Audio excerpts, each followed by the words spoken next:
sebagai wakil Cina. Sebenarnya saya ditolak oleh masyarakat Cina Malaysia. Saya dianggap pengkhianat. Murtad dah saya dari segi kecinaannya. Ya, pernah dalam akhbar Cina beberapa lama dahulu ada satu kenyataan akhbar bahawa 3 orang Cina ini pemikiran mereka tidak mewakili masyarakat Cina Malaysia. Maksudnya tak boleh pakai 3 orang ni. Ini dalam surat khabar Cina ini, bahawa 3 orang ni pemikiran mereka, kepala otak mereka lah lebih kurang, tak boleh pakai ini. Tidak mewakili bangsa Cina Malaysia, mewakili diri mereka sendiri. Dia ada ranking. Pertama, Kukee Kim. Saya nombor 2 ranking. Nombor 3, Ridwan T. Abdullah. 3 orang ni tak boleh pakai. Jadi kalau saya dijemput mewakili Cina, salah lah ini. Saya mewakili orang Malaysia. Saya, kalau tuan-tuan dan puan-puan mengikuti apa-apa yang saya katalah, saya adalah seorang nasionalis Malaysia. Kalau tidak, sebagai seorang negarawan. Nak jadi negarawan tak layak. Sebab negarawan ini selalunya dikaitkan dengan orang ahli politik saja. Tapi sayangnya, seorang pun ahli politik di Malaysia ni tak ada yang sifatnya negarawan. Kalau ahli politik, dia sama saja dulu dan sekarang. 5 kali 2, 2 kali 5. Sama saja. Cakap sekali macam tu, sekali macam ni. Sama saja, yang tinggi ke, yang rendah ke. Kalau ahli politik, itulah. Barisan pun sama, pakatan pun sama, 5 kali 2, 2 kali 5. Kalau boleh kita nak orang bukan ahli politik bercakap, dan saya bercakap bukan sebagai orang Cina, saya bercakap sebagai seorang nasionalis Malaysia. Jadi saya kira tuan-tuan dan puan-puan, masalah kita masalah perpaduan. Jadi ICERT, UEC dahulu, ini semua manifestasi hubungan etnik yang tidak baik. Kita ada defisit kepercayaan. Melayu tak percaya pada India, India tak percaya pada Melayu, Cina siapa-siapa pun tak percaya. Ini masalah kita. Kita hidup macam satu bangsa, tapi masing-masing tak percaya. Ini masalah. Mengapa tak percaya? Kita kurang kenal mengenali antara satu sama lain.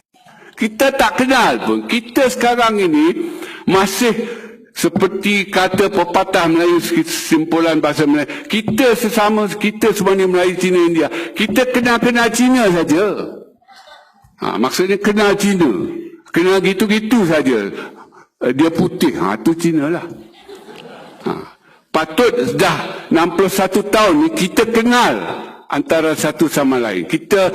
Tetapi kita masih kenal Cina antara satu sama lain.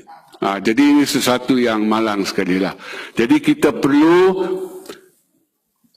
cari jalan untuk mengatasi defisit kepercayaan ini. Yang saya katakan tadi, mengapa kita kurang kenal mengenali antara satu sama lain. Mengapa kita kurang kenal di antara satu sama lain? Sebab sistem pendidikan kita memisah-misahkan kita semua. Itu sebab anak bangsa kita berpecah-pecah kerana sistem pendidikan negara kita membenarkan dan menggalakkan pengasingan etnik berlaku pada usia yang muda. Waktu tadika lagi kita dah pisah-pisahkan anak kita dan mereka ke sekolah rendah pun terpisah-pisah. Apabila kita cuba menyatu padukan mereka di sekolah menengah, itu kurang menjadi. Tak jadi langsung. Kerana ramuan bersatu padu itu tak pernah kita tanam di sekolah. Sebab sekolah kita berbagai-bagai. Sepatutnya kita hanya mengamalkan sistem persekolahan satu aliran sahaja. Singapura, tuan-tuan dan puan-puan, macam kita, ada Cina, ada Melayu, ada India. Tetapi untuk pendidikan, Singapura tidak membenarkan kepelbagaian. Tak boleh.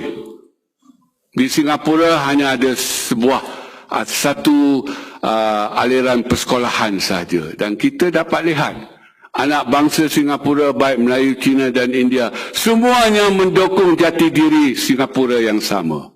Kita tak dapat bina jati diri serupa dalam kalangan anak bangsa kita. Sebab bersekolah di tempat yang berbeza-beza. Ada yang sekolah kebangsaan, ada yang ke sekolah vernacular, ada yang ke sekolah agama, ada yang bersekolah swasta dan sebagainya. Maksudnya acuan kita berbagai-bagai. Jadi saya kira ICET ini satu masalah betul. Tetapi yang lebih penting lagi ialah ia manifestasi hubungan etnik kita yang tidak baik.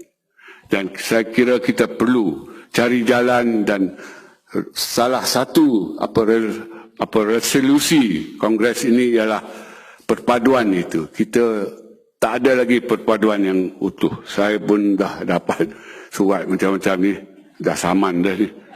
Sekian, terima kasih. Terima kasih Datuk Profesor Dr. Teo Kok Siong.